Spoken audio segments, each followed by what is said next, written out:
Good morning. Welcome to Defenders. The degree to which we're persuaded to adopt Augustine's view of original sin is going to depend upon our exegesis of Romans chapter 5, 12 to 21. Augustine's doctrine was in fact based upon a mistranslation of Romans 5:12, where Paul says, "Therefore, as sin came into the world through one man, and death through sin, and so death spread to all men." And then Augustine's Latin text read, "In whom all men sinned." That is to say, he thought that the text meant that death spread to all men because in Adam all men sinned. But that's not how the original Greek text reads.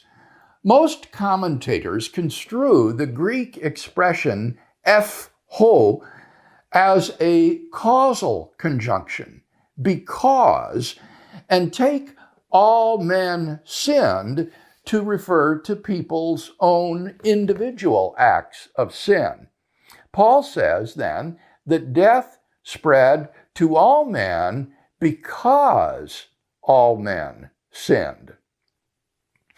Douglas Moo, who is the author of a major commentary upon the book of Romans, insists that some explanation is needed for why people so consistently turn from good to evil of all kinds. No one thinks that every person just sins by sheer coincidence. Moo says, and I quote, "Paul affirms in this passage that human solidarity in the sin of Adam is the explanation. And whether we explain this solidarity in terms of sinning in and with Adam, or because of a corrupt nature inherited from him, does not matter at this point," end quote. Now, Moo's first alternative, sinning in and with Adam, in fact, does nothing to explain why people consistently sin. For as we saw in our study of the doctrine of the atonement, the imputation of sin is purely a legal or forensic notion which has no effect whatever upon a person's moral character. Just as the pardon of a condemned criminal does not suddenly make him a virtuous person, but simply no longer legally guilty, so the legal imputation of guilt does not transform the moral character of an otherwise blameless person.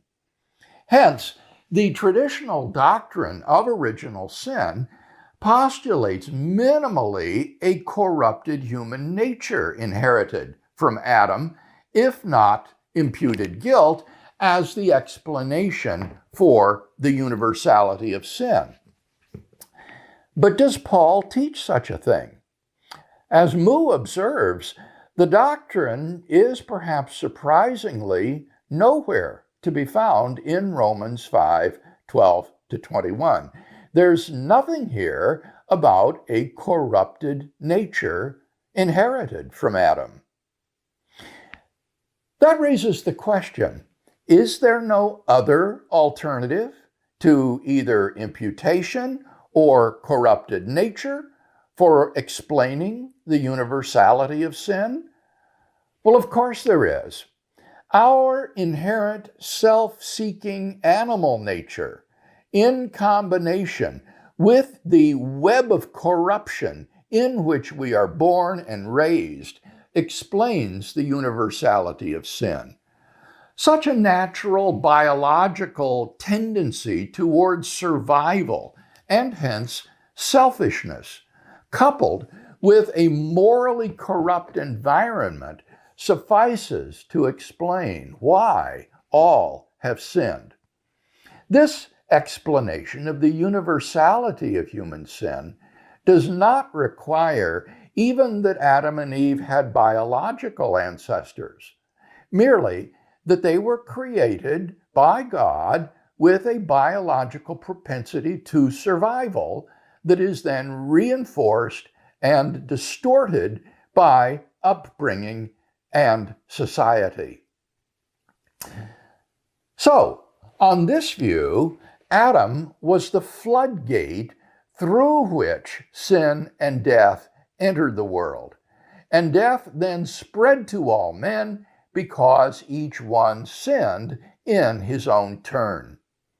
When Paul goes on to say that by one man's disobedience many were made sinners, that one man's trespass led to condemnation for all men, that because of one man's trespass, death reigned through that one man, and that many died through one man's trespass, he may be understood to trace all sinning, and hence condemnation and spiritual death, back to Adam's initial transgression through which sin entered the world.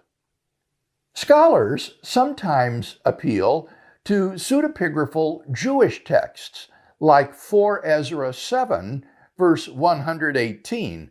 4 Ezra 7, verse 118, as an anticipation of Paul's doctrine of the imputation of Adam's sin to all men.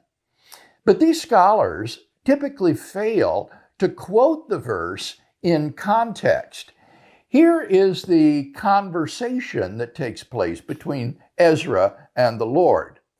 I answered and said, "This is my first and last word. It would have been better if the earth had not produced Adam, or else, when it had produced him, had restrained him from sinning. For what good is it to all that they live in sorrow now and expect punishment after death? O Adam, what have you done?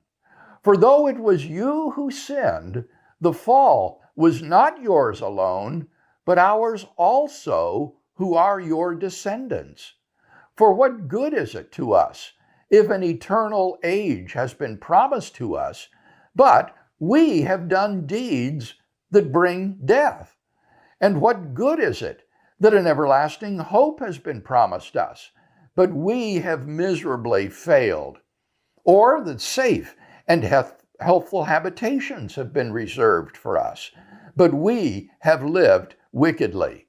Or that the glory of the Most High will defend those who have led a pure life, but we have walked in the most wicked ways? Or that a paradise shall be revealed, whose fruit remains unspoiled, and in which are abundance and healing, but we shall not enter it, because we have lived in unseemly places? Or that the faces of those who practiced self-control shall shine more than the stars, but our faces shall be blacker than darkness. For while we lived and committed iniquity, we did not consider that what we should suffer after death."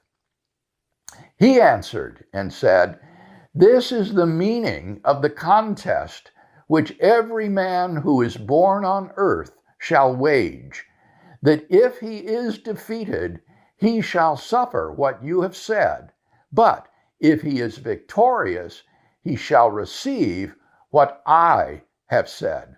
4 Ezra 7, 116 to 29. Read in context, the text actually expresses beautifully the balance between Adam's failure and people's responsibility for their own acts of sin, just as we find in Romans 5:12. As sin came into the world through one man, and death through sin, and so death spread to all men because all men sinned. Next time, we'll take a look at how Augustine's doctrine of original sin might be philosophically defended if we should choose to adopt it. Until then, God bless.